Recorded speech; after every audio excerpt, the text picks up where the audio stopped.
शहर के किनारे काली माता का मंदिर बना हुआ था। सालों से वहाँ कोई पुजारी नहीं रहता था। लोग मंदिर में पूजा करने तो जाते थे, लेकिन उस तरह से नहीं जिस तरह से पुजारी वाले मंदिर में पूजा की जाती है। एक दिन एक ब्राह्मण पुजारी काली माता के मंदिर में आए और अपना डेरा वहीं जमा लिया। लोगों ने भी पुजारी जी की जमकर सेवा की।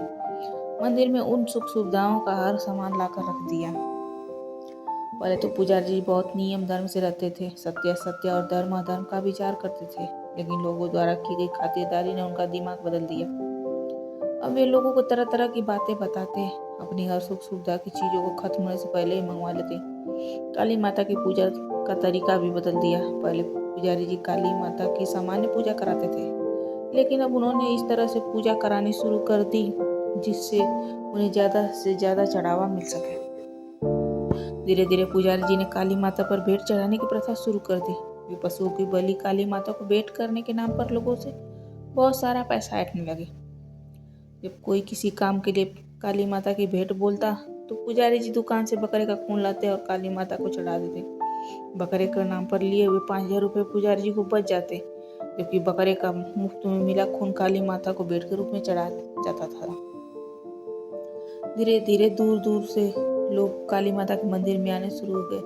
पुजारी जी दिनों दिन पैसों से अपनी जेब भर रहे थे। लोग सब तरह के झंझटों से बचने के लिए पुजारी जी को पैसे देने में अपनी भलाई समझते थे। लेकिन कुछ लोग ऐसे भी थे जो पुजारी जी की इस प्रथा का विरोध करते थे, लेकिन पुजारी जी के समर्थकों की तुलना में ये लोग बहुत कम थे, इसलिए उन्हें ऐसा काम करने से रोक न सके।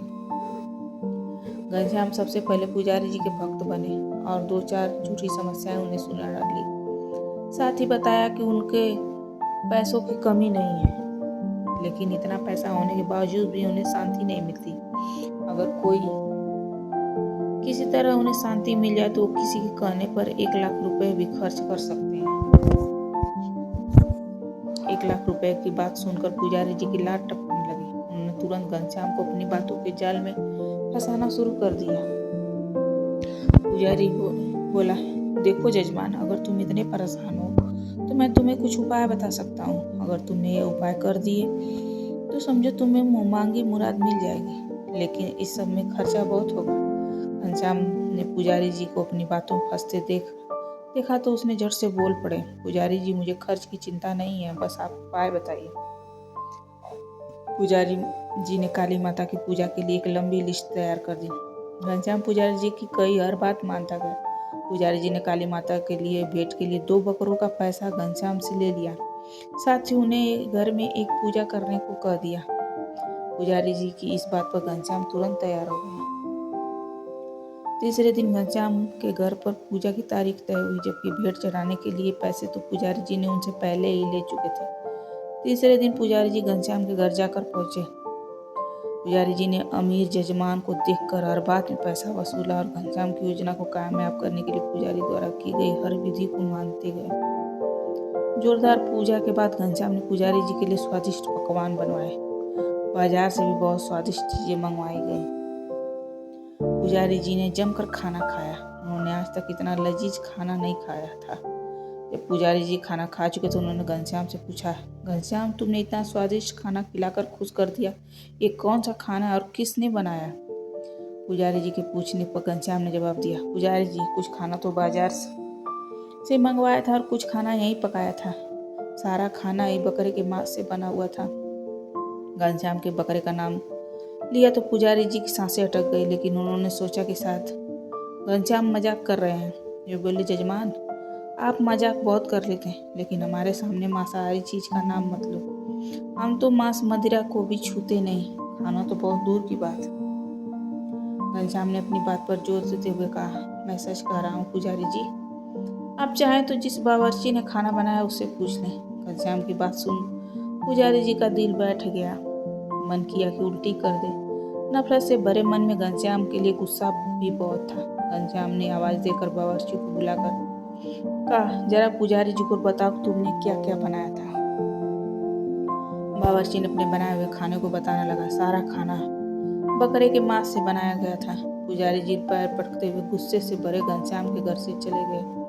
घर के बाहर आकर उन्होंने गले में उंगली डाली और खाए हुए खाना को अपने पेट से खाली कर दिया, लेकिन मन की नफरत इतने से ही शांत नहीं हुई। पुजारी जी ने बस्ती में हंगामा कर लोगों को जमा कर लिया, जिनमें ज्यादातर उनके भक्त थे। उन्होंने घनश्याम द्वारा की गई हरकत सब लोगों को बताई, तो हर आदमी घनश्याम की इस हरकत पर गुस्सा हो गया। अब लोग पुजारी जी समेत घनश्याम के घर जा पहुंचे। सब ने घनश्याम को भला बुरा कहा। घनश्याम ने सब लोगों की बातें चुपचाप सुन ली, फिर अपना जवाब दिया।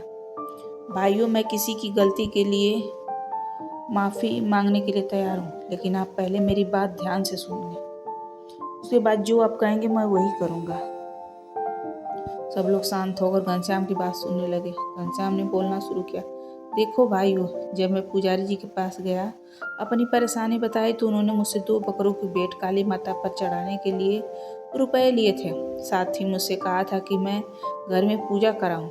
मैंने पुजारी से कहे मुताबिक पूजा कराई और घर में बकरे के मांस से बना खाना परोसा। पुजारी जी ने मुझसे पूछा नहीं और मैंने बताया नहीं। भीड़ में एक आदमी ने लानत भेजते हुए कहा, तो भले आदमी, तुमको सोचना चाहिए कि पुजारी को मांस खिलाना कितना अधर्म का काम है। क्या तुम यह नहीं जानते थे? घनश्याम ने शांत लहजे में जवाब दिया, भाइयों, मुझे नहीं लगता कि कोई अधर्म का काम है। जब ब्राह्मण पुजारी अपनी आराध्य काली माता पर बकरे की बलि चढ़ा सकता है, तो उस बकरे के मांस को खुद नहीं खा सकता? क्या पुजारी जी की हैसियत भगवान से भी ज्यादा है, या ब्राह्मण भगवान से छोटी जाति के होते हैं? लोगों में सन्नाटा छा गया। घनश्याम की बात पर किसी से कोई जवाब न मिल सका। पुजारी जी का सिर शर्म से झुक गया। उन्होंने यह बात तो कभी सोची ही नहीं थी। लोग खुद इस बात को सोचे ही बिना काली माता के लिए बकरे की बलि देते रहे। आज पंडित जी की समझ में आया कि भला भगवान किसी जानवर का मांस क्यों खाने लगे।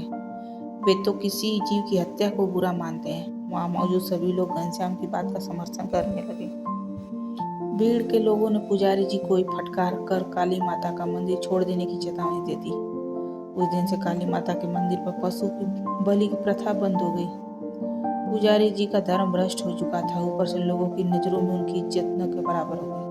उन्होंने वहां से भाग जाने में अपनी भलाई समझी। मंदिर वीरान हो गया। अब वहां जानवर बांधने लगे थे।